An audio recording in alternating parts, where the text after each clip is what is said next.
Hello everybody, I hope you're doing well and welcome to the platform of CodeChef. So today we're going to be solving the problem dummy palindromic strings.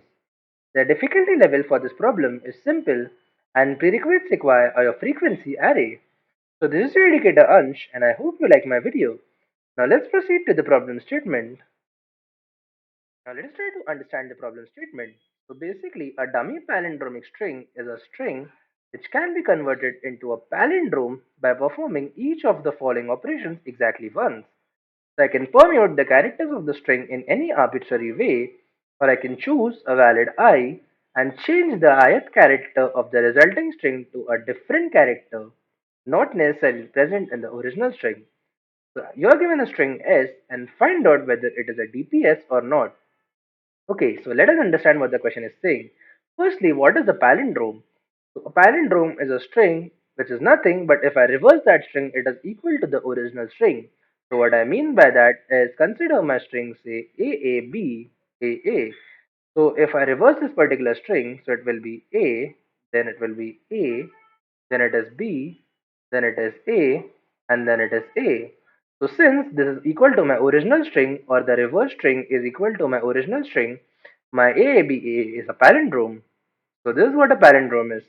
Now basically the question is saying that if my any string can be permuted, so basically I can permute the string or generate any particular permutation of the string, and in the permuted string I can choose a valid index I and change that ith character of the resulting string to any other character, and if this way I can generate a palindrome, then that particular string given in the question is my DPS or dummy palindromic string.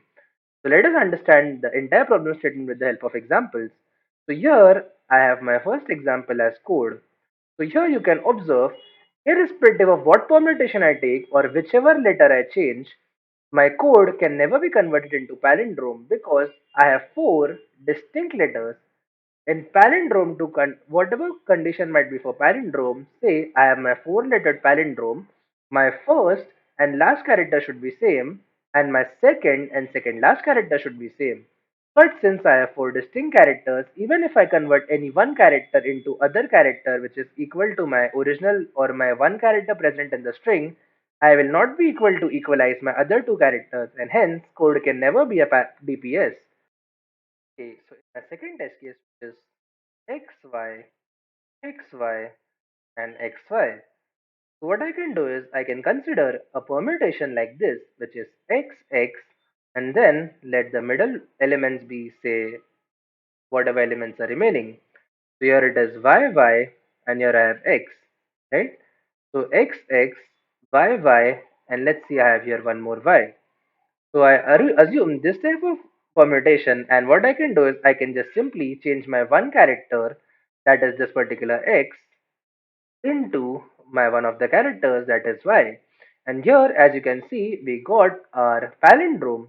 So here my this particular string becomes a DPS and hence we print DPS. Then we have a string such as sad.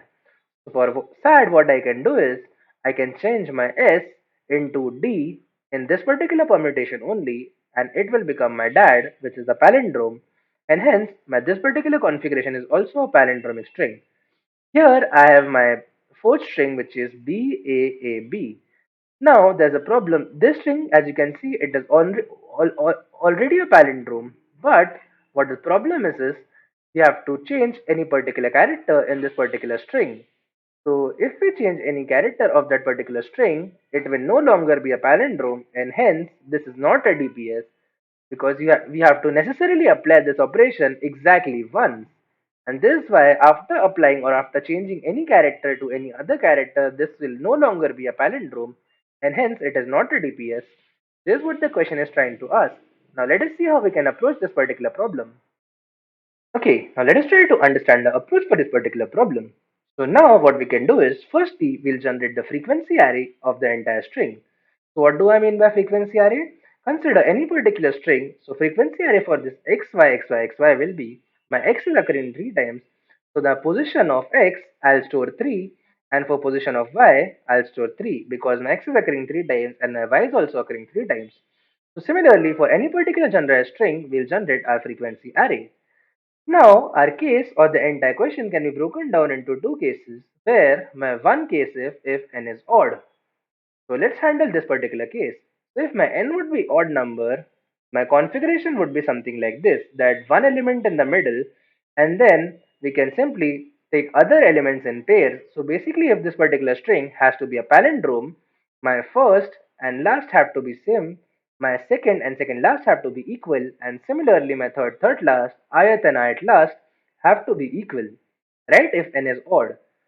So, firstly, one important observation that comes place is whenever I traverse in my frequency array, so my frequency array of I, if it is an even number or it is divisible by 2, then it won't matter, because what I can do is for all the elements of the frequency or whatever alphabets are occurring in this frequency array, if they are even, I can pair them in pairs of 2, and I can place one element here, one element here. So a pair can be placed in first and last.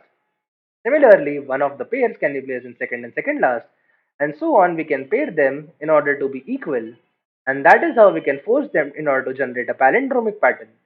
So my even numbers do not play role in this particular configuration. So the only numbers that play role are my odd numbers. So where my frequency of 2 is equal to 1. So how do they play role? Basically, even my odd numbers, say there are 5, so even the 5 can be paired up in 2, 2, 1. Those 2, 2, we can arrange them in the similar way in the even pattern, but there will be one character that will be unpaired in my odd numbers. So this one character is unpaired, right? So what happens in my odd number is, if I have such a count of my frequency where my odd numbers are existing, so if that particular count is 1, or if that particular count is 3, then it can form a DPS. Otherwise, in all cases, it cannot form a DPS. Okay, so let me just write exclamation mark, because in the question I have to print exclamation mark DPS. Okay, so what is the logic of this particular thing? The logic is, if my this particular character is 1, say my odd character is 1, so what I can do is the odd character will be, if only one character is placing, I'll place that particular character here in the middle element, and I can change it to some other element. And that is why I am satisfying both my conditions. I am permuting also, and I am choosing an index. Since the middle element doesn't affect the permutation, it can be anything. I can simply place any element in the middle element, and yes, we can achieve our DPS. Similarly, if my D is 3, that means there are my 3 characters which are unpaired. So say my characters such as A, B, C are unpaired. So what I can do is, I can convert my any character, say C, into A.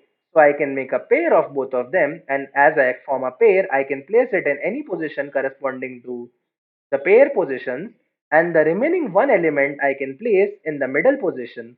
And this is how, if my count is equals to 3, I can form my DPS.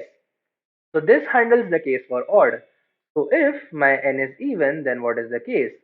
So again, if my n is even, so we again generate the frequency array, and wherever my frequency array is even, it won't affect. Wherever my frequency array is odd, so we'll take the count of that ith element whose frequency is odd, and those elements will affect.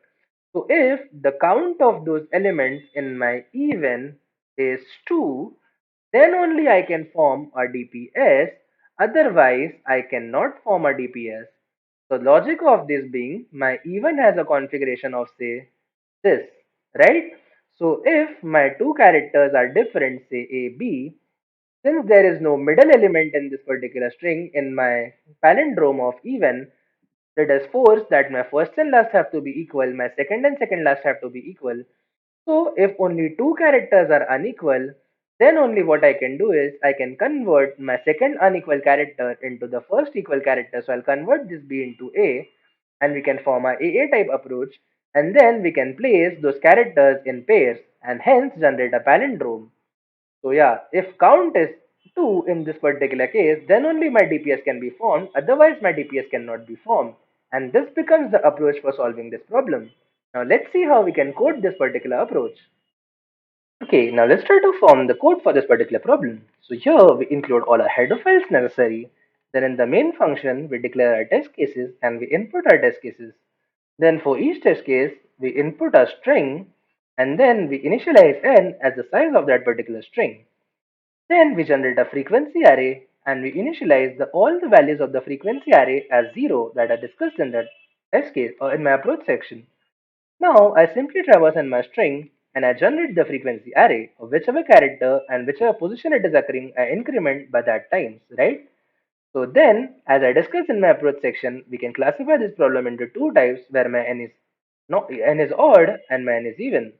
So if my n is odd, then I simply initialize my counter as 0. I traverse in the frequency array and I count those elements whose frequency is odd because even could be easily paired up and they were not a problem. So for the frequency of elements those are odd, I increment my counter. And as I discussed in the approach section, if my counter was 3 or 1, then it will be a DPS, otherwise it won't be a DPS. So I printed that particular configuration. And similarly, in my else case, I again did the same thing. For the even numbers, I initialize my counter, I traverse in my frequency array, and then if my counter was equal to 2, then only my answer was a DPS, otherwise it was not a DPS. And then I t minus minus for each test case I decrement the value. So yeah, this becomes the code for solving this problem. Now let us run our code on the sample test cases to check whether everything is working correctly or not. So as you can see, we got the expected answer according to the sample test cases. Now let us submit our code and run on the actual test cases to see whether everything works as planned. So as you can see, we got the correct answer for the following problem, and yes, this becomes a valid approach of solving this problem. Okay, so now let us discuss what people could do wrong in this particular problem. So here, the main observation was the frequency array and that only at particular configurations of my count, my string could be a DPS, otherwise it couldn't be DPS. So if the individual figured out this thing, I don't think anywhere in the code, syntactically or logically, he could make mistakes. So yeah, this is the learning you get from this video. I hope you liked the video. Please like, share and subscribe to our channel. Thank you.